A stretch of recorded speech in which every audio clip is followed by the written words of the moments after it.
Merhabalar dostlar. Yeni bir akşam, yeni bir güne başlamak üzere sizinle birlikteyim yine. Evet, bugün 20 Mart 2023 Pazartesi akşamındayız. Ve arkadaşlar heyecanlıyım çünkü heyecanlı bir gece yaşayacağız. Bu gece saat 00:24'te Güneş artık Koç burcuna geçiyor ve ilkbahar ekinoksunu başlatıyor. Ve tabii ki gündüz ve geceyi de eşitliyor. Dolayısıyla bizim için astrolojik olarak yeni bir takvim başlatan bir zaman dilimi hepimize güzel gelsin, hayırlı gelsin. Bu her türlü yeniliğe başlamak, her türlü adım atmak için çok güzel ve özel bir zamandır.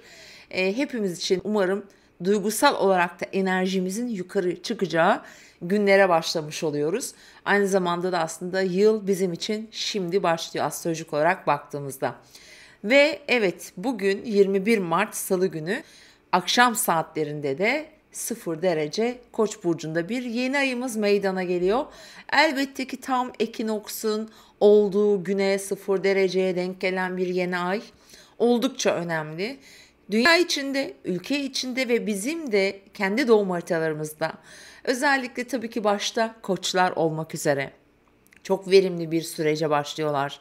Hemen karşısı tabii ki bence teraziler için de aynı şeyi söyleyebiliriz. Ünlü burçlar ve yine yaylar. Önemli bazı gelişmelere gebesiniz ama hepimizin haritasında mutlaka koç da var, yay da var, terazi de var, yengeç de var ve oğlak da var. Oralara bir bakın. İşte o alanlarda 0 ila 5 derece aralığında varsa gezegenleriniz çok önemli olacak. Bilmiyorsanız da hemen kanala gidin. Tüm 12 burç için yayınladığım videoları izleyin lütfen bu hafta için ve yeni ay için. Çok önemli bir zaman dilimindeyiz. Yeni niyetler yapabilirsiniz. Yeni adımlar yapmak için kendinize yeni vizyonlar belirleyebilirsiniz. Sevgili dostlar, hepimize inşallah iyi gelsin diyerek ben bugünkü takvimimizi açıyorum. Bakalım bugün karşımıza neler var, neler gelecek. Evet, bugün Salı, Ay Balık burcunda olacak. Ülke gündeminde, dünya gündeminde çok sıra dışı şeyler belki bugün ya da ülkemizde diyelim duymamış olabiliriz ama suyla sınavın dünyada da devam ettiği günleri yaşıyoruz. Zaten gerçekten önemli ekolojik dengelerin değiştiği, Suudi Arabistan'ın bile selle sınandığı günlerden geçerken bunları artık neredeyse olağan karşılamaya başlayacağız. Çünkü iklim krizi dediğimiz şey gerçekten çalışıyor. Hele bir de tabii Plüto'yu düşündüğümüzde Kova burcuna geçtiğini bunlar daha da farklı şekilde bazı şeyleri yenilemek üzere çalışacak. Şimdi Salı günü arkadaşlar şöyle açılara baktığımda öncelikle ayın boşluğa girdiği saati söyleyerek başlamak istiyorum. Ay saat 18:56'da Balık burcunda boşluğa girecek. 1 saat kadar boşlukta kalacak. 19:01'de evet Ay da Koç burcuna geçiyor Salı akşamı. Demek oluyor ki Ay ve Güneş artık 0 derecede ve gece saatlerinde de 19:01 sıralarında Ay ve Güneş kavuşarak yeni ay meydana getirecekler. Hepimiz için çok çok çok önemli bir yeni ay dilimi olacak sevgili dostlar. Bizim ülkemiz için de gerçekten çok ciddi gelişmeleri, değişimleri getirebilecek bir yeni ay olacak. Ve bugün sırasıyla saatleri söyleyeyim faydalanabileceğimiz mesela sabah saat 10:19 11:19 arasında Ay Neptün kavuşumu olacak. Biraz daha duygusal hassasiyetler ön plana çıkacaktır. Aynı zamanda sabah saatleri olduğu için arkadaşlar Ay hani Neptün'e kavuşacak bir takım böyle yağışların yine hız kazandığı bazı bölgelerimizin olabileceğini söyleyebilirim. Bir de duygusal olarak hani böyle biraz yardım etmek, ibadet etmek gibi kavramlar içinde gayet güzeldir. Değerlendirebilirsiniz. Hemen ardından saat 12:45-13:45 Ay Merkür'le kavuşumda olacak. Çünkü Ay artık Koç burcunda biliyorsunuz ve dolayısıyla da bizim için bu önemli bir etkileşim olacağını söyleyebilirim. Hemen ardından akşam üzeri saatlerinde de saat 15 sıralarında Ay Mars'a kare yapacak sevgili dostlar. Bu da aslında çok da kolay olmayabilir. Aynı zamanda bugün Mars'ın Türkiye haritasındaki Ay'a doğru yaklaştığını bilmenizi isterim. Ay Türkiye haritasındaki 29 derecedeki ikizlerle kavuşuma doğru gidiyor. Dolayısıyla ülke içindeki sağduyu, davranışlarımız, duygularımız, halkı bu arada temsil eden her alanda bir takım provoke durumlar olabilir. Belki biraz daha kendimizi ifade etmek isterken aşırılıklar olabilir, farklı şeyler algılayamadığınız durumlar olabilir. Yani provokasyonlara karşı da dikkatli olmak gerekiyor. Gerçekten çok ciddi bir şekilde ülkemiz bu anlamda etki alıyor. Zorlayıcı olabilir açıkçası. Ülke için biraz sıkıntılı günlerden geçiyoruz gerçekten. Evet arkadaşlar, akşam saat 17.57-18.57 aralığında ise Ay ve Plüton'un güzel bir açısı var ve dediğim gibi 19.01'de de artık yeni ayımız doğmuş olacak sevgili dostlar. Evet, böyle değerlendirdiğimizde ben şöyle haritayı açarak size daha detaylı bir şeyler söylemek istiyorum. Evet, Mars son derecelerde, biliyorsunuz bugün de söylemiştim.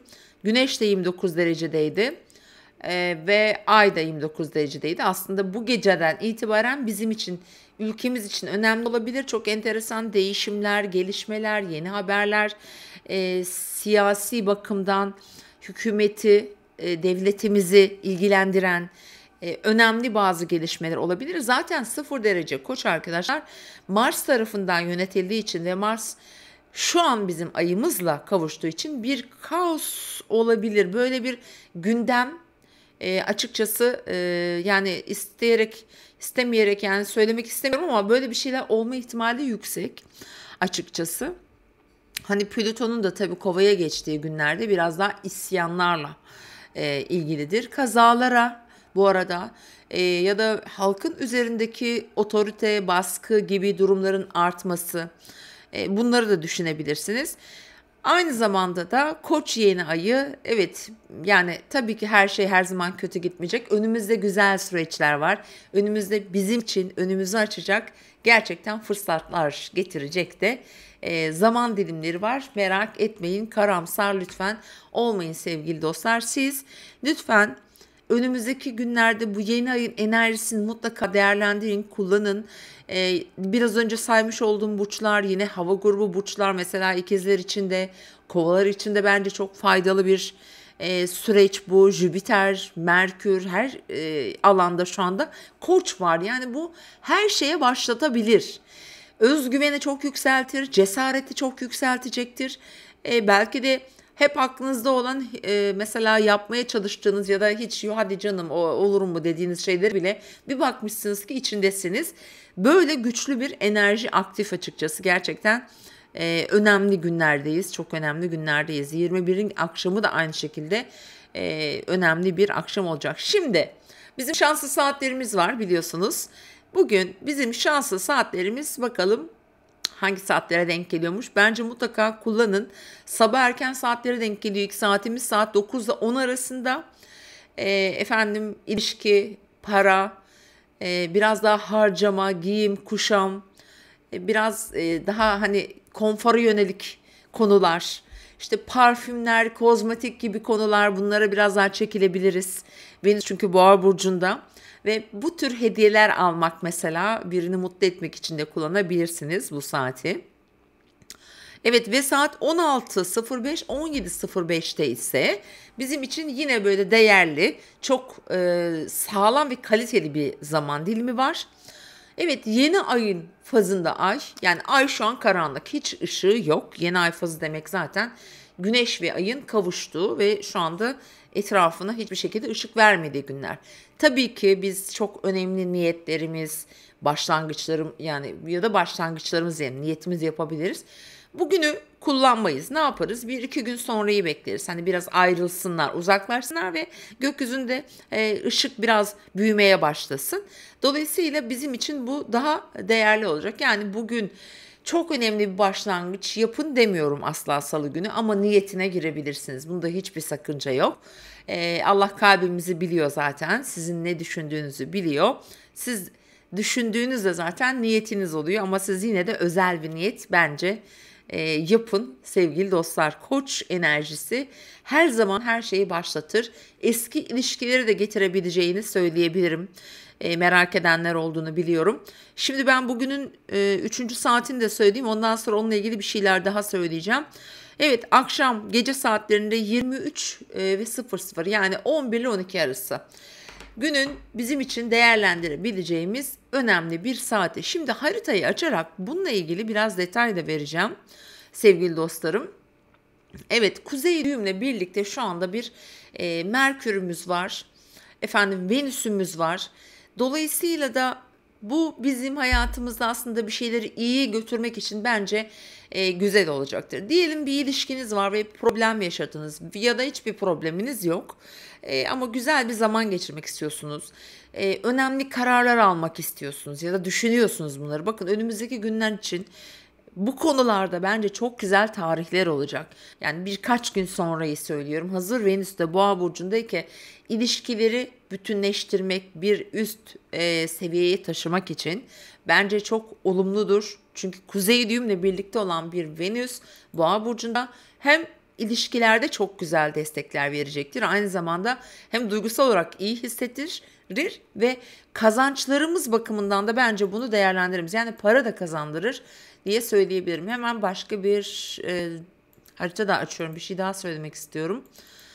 Sevgili dostlar sizlere. Evet, şu anda ben size bu yayını yaparken, çekerken Güneş şu anda 29 derecede Balık burcunda. Evet, 21'ine geçtiğimizde artık Koç burcuna geçecek. Tabii ki şöyle bir durum var arkadaşlar. Şimdi Mars biliyorsunuz ikizlerde. Şimdi Güneş Koç'a geçecek. Yarın da Ay Koç burcuna geçecek ve Mars yönetiyor. Şimdi dolayısıyla o hareketlilik yeni ay esnasında çok güçlü olacaktır. Mars'ta da bir karesi var. Çatışmalara dikkat edin lütfen. Kaoslar çıkabilir. Toplumsal alanlarda böyle kalabalık yerlerde böyle provoke edici durumlar, olaylar kişilere karşı temkinli olun. Herkes kendi mantığını, kendi aklını kullansın lütfen. Kendi mantığınıza yatmayan hiçbir şeye evet demeyin. Kabul etmeyin. Önce bir düşünün, bakın, araştırın, okuyun lütfen. Size tavsiyem budur. Trafikte dikkat edin lütfen. Kavga gibi, tartışma gibi durumları da tabii etki alanlar için söylüyorum. Bunu herkes için geçerli değil ama ben toplumsal olarak böyle bu durumların olabilme olasılığını yüksek görüyorum açıkçası. Yine belki yağışlar, Allah korusun ama deprem, hani sarsıntılar diyeyim, deprem demeyeyim, devam edebilir. Biraz daha güçlü artçılar da getirebilir. Çok önemli, çok özel günlerden geçiyoruz. Özellikle çarşamba günü için yine benzer durumlar söz konusu. Hemen şuradan başka bir haritamı daha açıyorum arkadaşlar. Mesela çarşamba günü Ay Koç burcunda olacak ve öğleden sonra ve akşam saatlerinde Şiron ve Jüpiter'le kavuşacak. Hem şanslı bir durumdur hem de abartılara açık bir durumdur. Bilginiz olsun sevgili dostlar. Umarım anlatabilmişimdir. Herkes ektiğini biçiyor, kalbinin ekmeğini yiyor ama biz yine de aklımızın, kalbimizin, vicdanımızın sesini dinlememiz gerekiyor. Doğru neyse her zaman onun yanında olacağız ve oradan ilerleyeceğiz diyorum. Kendinize iyi bakın. İzlediğiniz için teşekkür ediyorum. Lütfen abone değilseniz olun. Ve çok çok çok çok önemli videolarla geleceğim sizlere. Söylemiyorum çünkü söyleyip yapamayınca kötü oluyor. Ama hazırlanıyorum, merak etmeyin. Kendinize iyi bakın tekrardan. Sizi seviyorum. Hoşça kalın.